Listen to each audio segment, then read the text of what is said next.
कम उम्र छात्राएं सड़कों पर बैठी हैं अपने हक की लड़ाई के लिए।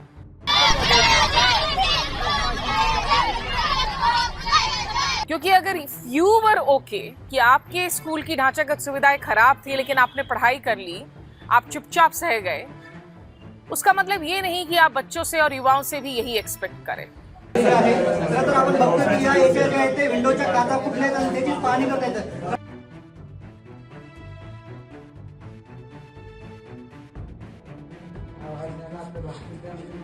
और आपके पास जब स्कूलों में पर्याप्त मात्रा में टीचर नहीं है, सरकारी स्कूलों में ऑनलाइन कोचिंग के लिए आप एक पैरेलल जो है आप एक एजुकेशन माफिया खड़ा करेंगे।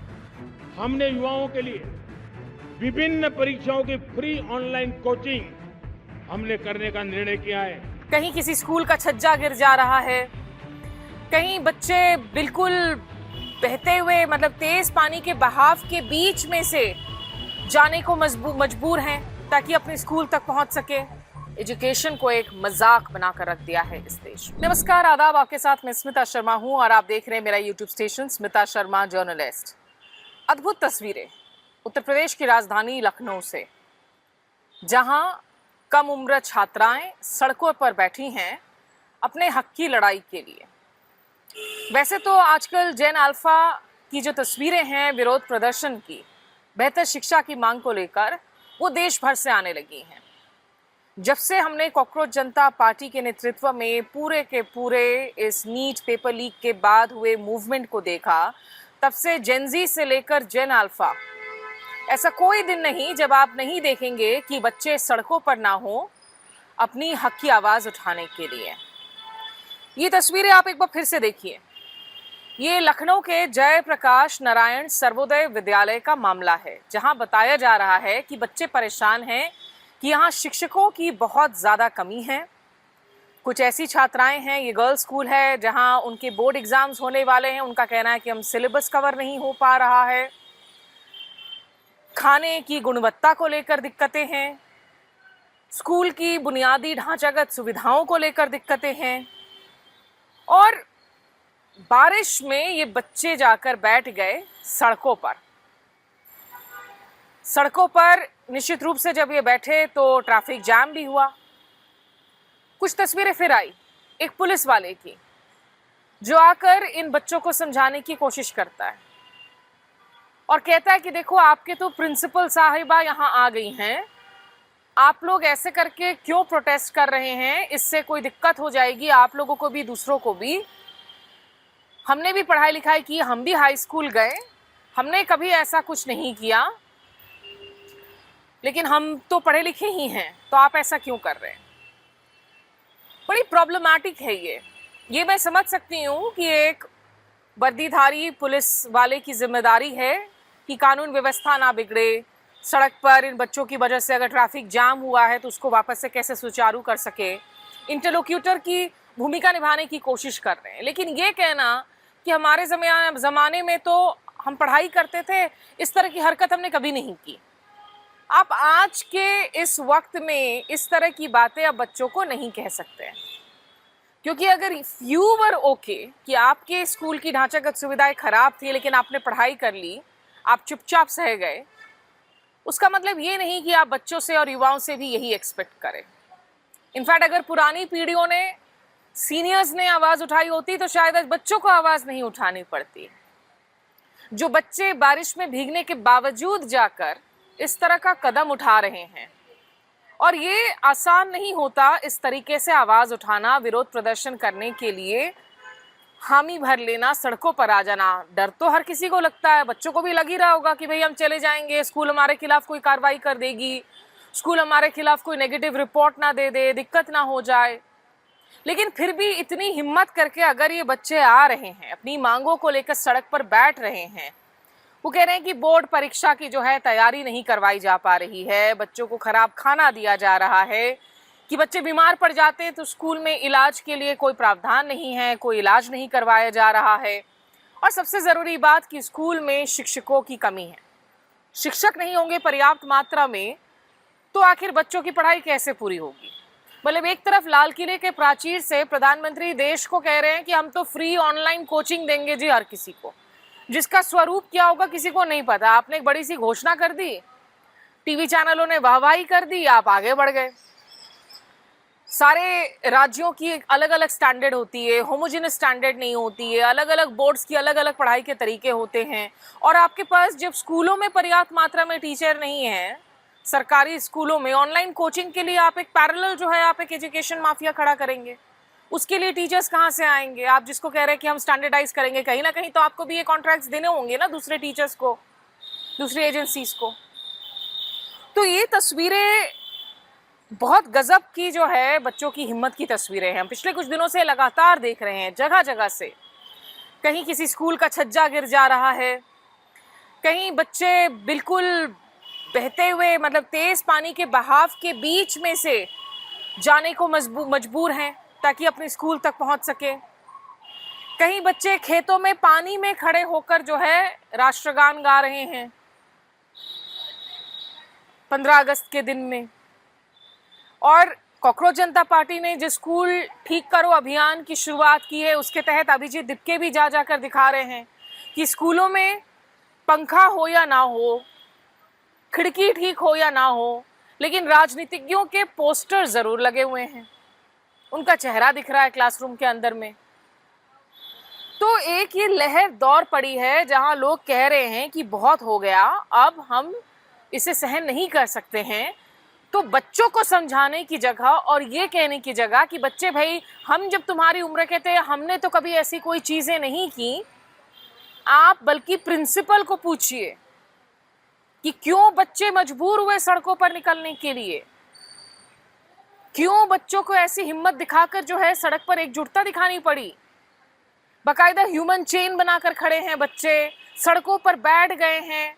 देश के उस राज्य की हम बात कर रहे हैं जहां से 80 सांसद चुनकर जाते हैं संसद, सबसे ज्यादा नंबर के सांसद उत्तर प्रदेश से चुनकर जाते हैं। यही कहते हैं ना हम कि जो दिल्ली की जो राह है, दिल्ली में अगर आप सत्ता पर काबिज होना चाहते हैं तो वो राह लखनऊ से होकर आती है। और लखनऊ में अगर सरकारी स्कूल की ये हालत है, और देखिए ये जो लोग आप लोग आकर कहते हैं ना कि भाई सिर्फ बीजेपी वाले शासित राज्यों में ही क्या दिख रही हैं दिक्कतें, अरे आप लोगों को किसने रोका है? जिसको दिक्कत है आप जाइए, आप भी वीडियो बनाइए। कांग्रेस शासित राज्यों में खराब हालत है, आप दिखाइए। केरला के स्कूलों को जरा जाकर देख लीजिए कि अगर इस तरह के स्कूल मिलते हैं आपको तो, और अगर हैं तो आप एक्सपोज कीजिए, आप भी बनिए सिटीजन जर्नलिस्ट। किसी ने रोका तो नहीं है ना, किसी ने ये तो नहीं कहा है कि नहीं नॉन बीजेपी शासित राज्यों में अगर आप गए तो आपको जो है पिटाई हो जाएगी, ऐसा तो किसी ने नहीं कहा है। सोशल मीडिया है, सोशल मीडिया ने सूचना को डेमोक्रेटाइज कर दिया है। अगर कॉकरोच जनता पार्टी के टीम के पास में ये हक है कि वो सोशल मीडिया का इस्तेमाल करके जिन राज्यों में उनको खराब स्कूल की व्यवस्था दिख रही है उसको उजागर करे, तो आपको किसने रोका है? आप भी जाइए, पोल खोलिए, शौक से पोल खोलिए और उन सरकारों की बजाइए। क्योंकि चाहे कोई भी पार्टी किसी स्कूल राज्य में हो सत्ता में, स्कूल बुनियादी जो हमारी शिक्षा का अधिकार है उसके साथ अगर खिलवाड़ हो रहा है लगातार, उसको मजाक बना दिया है, वो आईसीयू में नजर आते हैं, तो ये बच्चों के साथ बहुत ही जो है बिल्कुल ही वाहियात मजाक चल रहा है इस देश में। और इसीलिए लखनऊ की ये बच्चियां ऐसे बैठ गई। और एक ऐसे वक्त में जब आप देख रहे हैं कि लोगों का गुस्सा शांत भी नहीं हुआ है, नीट पेपर लीक्स को लेकर एक इतना बड़ा जंतर मंतर में आंदोलन हो गया, 20 बच्चों ने अपनी जानें ले ली थी, जिसके बाद ये पूरा का पूरा हंगामा हुआ।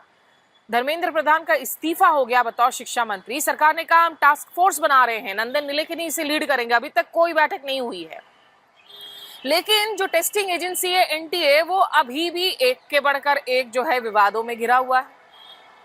एनटीए को लेकर सबसे ज्यादा सवाल उठाए जा रहे हैं कि इतने पेपर लीक्स होते कैसे हैं, आप किस तरीके से एग्जाम्स करवा रहे हैं। और आज एक बार फिर से खबर आई कि एनटीए ने कहा कि जो यूजीसी नेट के एग्जाम्स हैं जो 2 महीने पहले हुए थे, उनमें अंग्रेजी, कॉमर्स और सोशियोलॉजी के जो 3 सब्जेक्ट हैं उसमें मल्टीपल एरर्स पाए गए हैं एग्जामिनेशन पेपर में। और चूंकि उनकी बहुत आलोचना हो रही है तो अब इन एग्जाम्स को दोबारा से करवाया जा रहा है। तो इंग्लिश और कॉमर्स के जो यूजीसी नेट के एग्जाम्स हैं उनको अब 9 सितंबर को करवाया जाएगा, सोशियोलॉजी का 10 सितंबर को करवाया जाएगा। ये जो एग्जामिनेशन है, आपको याद दिला दे, जरूरी होते हैं। अगर आप कहीं असिस्टेंट प्रोफेसर के तौर पर नियुक्ति अपना करवाना चाहते हैं या पीएचडी के लिए आप कहीं दाखिला लेना चाहते हैं तो आपको यूजीसी नेट क्लियर करना होता है। फिर मतलब 2 महीने एक तो आपको लग गए ये समझने में कि इन पर्टिकुलर सब्जेक्ट्स में एग्जामिनेशन में दिक्कत थी, मल्टीपल एरर्स हुए हैं, स्पेलिंग मिस्टेक्स हुए हैं, उनकी मार्किंग में भी दिक्कत की बात बताई जा रही है।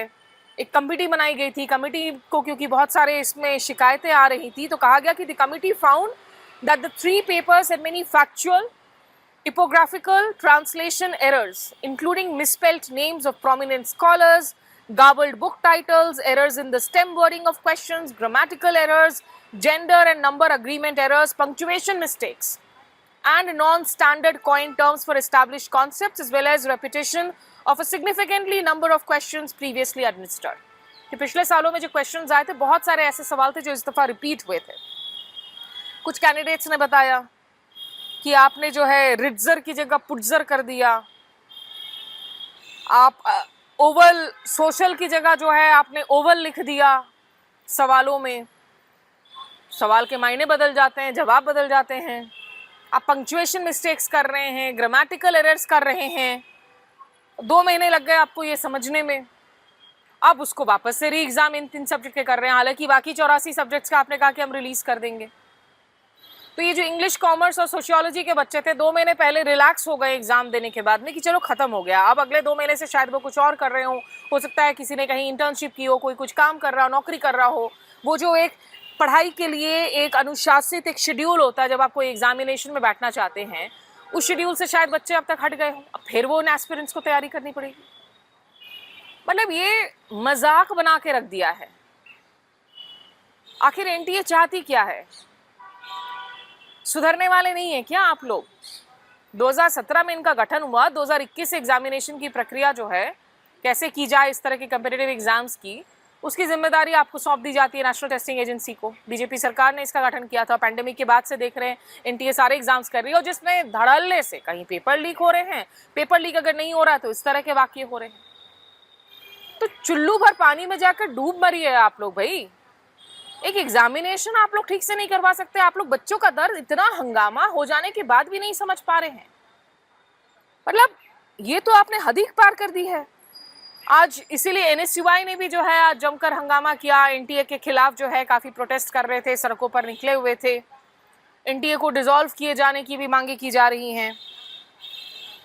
बार बार बार बार ये जो नाकामी है आपकी सुरक्षित, पारदर्शी वक्त से परीक्षा करवाने की, उसका खमियाजा बच्चे भुगत रहे हैं।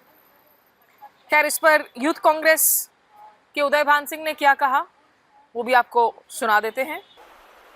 कल नरेंद्र मोदी जी ने कुछ कहा था, जबकि सच्चाई ये है कि आज सरकार को या देश को जो पेपर लीक नक्सल है उसको पकड़ने की, उसको खत्म करने की जरूरत है।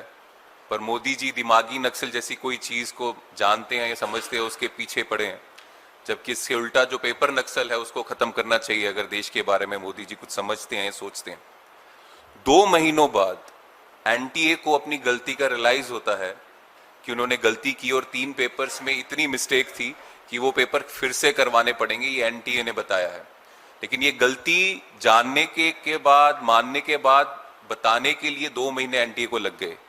तो क्या हम ऐसा नहीं सोचें कि हो सकता है ऐसी और भी गलतियां हो जो एनटीए ने की हो पेपर लीक के मसले में, या कुछ टेक्निकल मिस्टेक्स, या जिससे देश के युवाओं का, देश के छात्रों के भविष्य खतरे में जाएगा। ऐसी और भी गलतियां होंगी, लेकिन एनटीए, बीजेपी सरकार ये इंस्टॉलमेंट्स में हमारे सामने लाना चाहती है ताकि जेनजी का गुस्सा जो है वो मोदी जी पर और ना आए, अमित शाह पे और ना आए। इससे बचने का ये प्रयास तो नहीं है।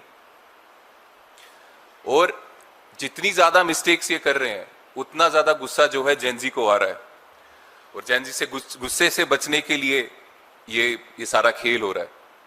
बहुत कुछ हुआ, जंतर मंतर में प्रोटेस्ट हुए, पूरे देश में प्रोटेस्ट हुए, और धर्मेंद्र प्रधान का इस्तीफा हो गया।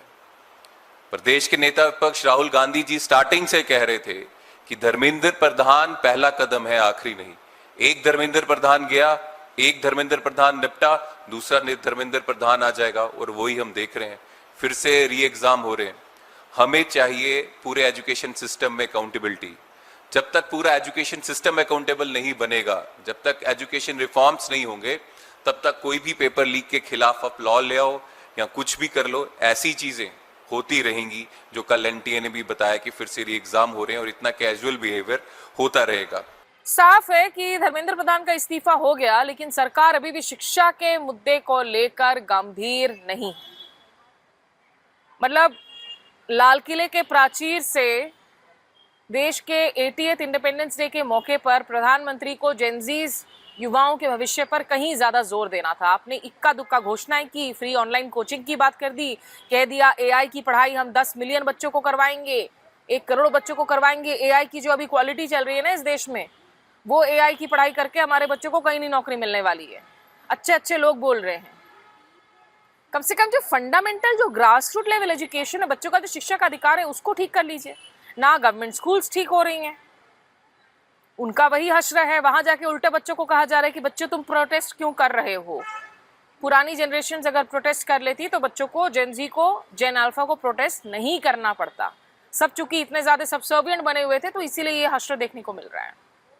और एनटीए एक बार फिर से कहता है कि एक और एग्जाम में गड़बड़ी है जी, हम फिर से करवा लेते हैं जी। इतना आसान है ना examination mode on, examination mode of करना बच्चों के लिए।